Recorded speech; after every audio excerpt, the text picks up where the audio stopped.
post-traumatic stress disorder, which means I am hypervigilant, skittish, standoffish, jumpy, and fearful of physical contact. I deal with anxiety and severe depression, which I try to hide from my colleagues and students.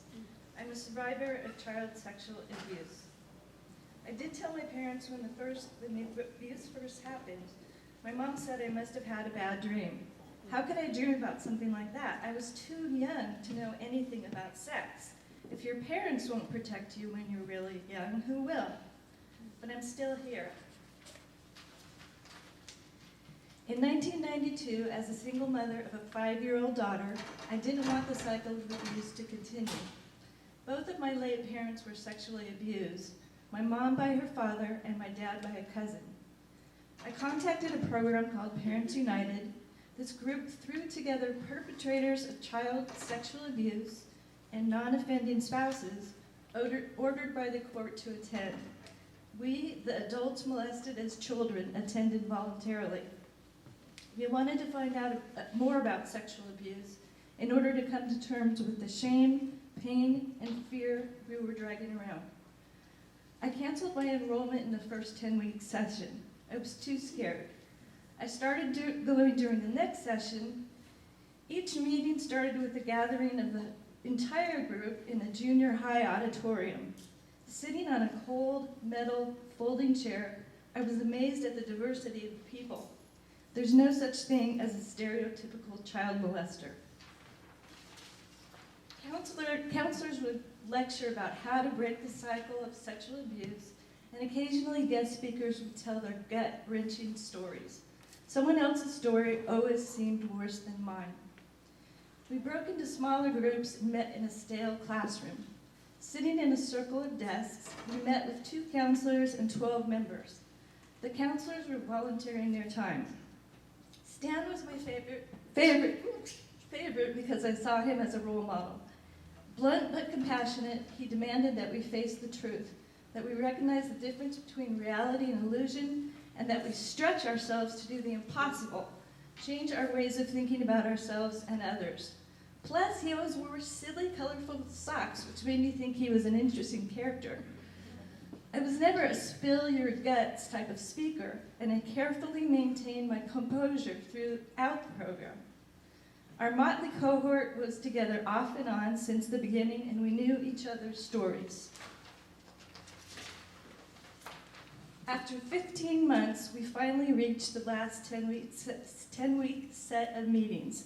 Jim, Joe, John, I can't remember his name, but what I remember is what he looked like. Straight, salt and pepper, thick hair, framing a pasty, never sees the sun face. I'll call him Ron. His wife, Sarah, or something like that, always sat right next to him. I didn't think they should be together in a group. Their way of communicating was petty bickering. Ron said, "I shouldn't have to be here because I haven't done anything wrong." And Sarah replied with, "No, but we don't have any other choice. The family needs to get back together." It was unusual to have a married couple in the program, but their daughter had been molested by their teenage son. Neither parent was an offender. The son was in a part of the program for minors, and the parents were court-ordered to attend. Ron and Sarah seemed to derive a certain amount of self-satisfied pleasure from being normal parents among the rest of us who were deviant, misguided, and or wounded. My peer group and counselor evaluations at the end of each set of sessions typically reflected my extreme self-control and lack of confidence, with comments like, "Trust yourself.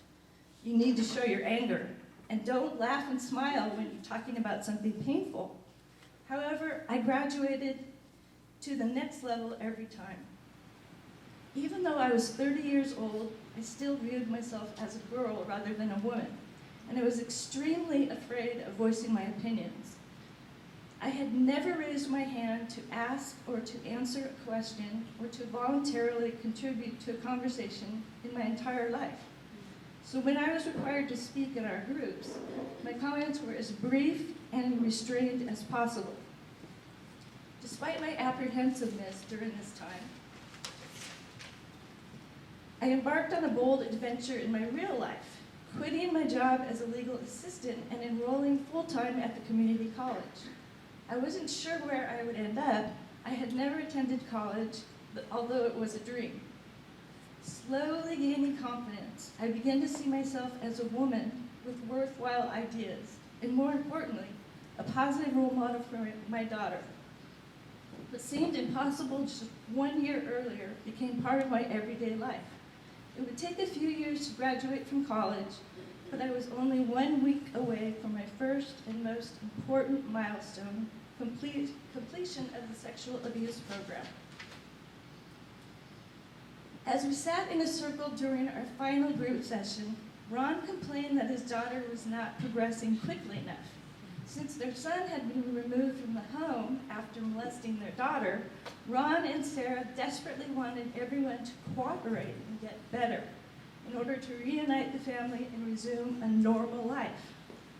Ron was irritated that his daughter wasn't getting over the abuse and suggested that she had contributed to her own victimization. It was near the end of the evening, but we all listened intently as he explained his daughter's failure to progress and how hurtful it was to his son. "What's the big deal?" he shouted. I get scared when people yell. "What the hell is wrong with her?" "You." My face felt hot and tingling. "God damn it, she's making it hard for everyone."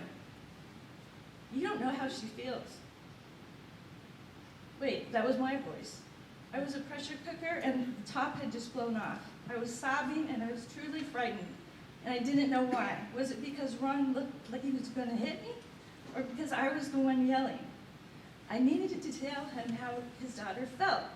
He needed to hear how alone and horrible and filthy and awful it feels to be sexually violated and then violated again by the people you trust, who are supposed to love you and take care of you, but they don't believe you.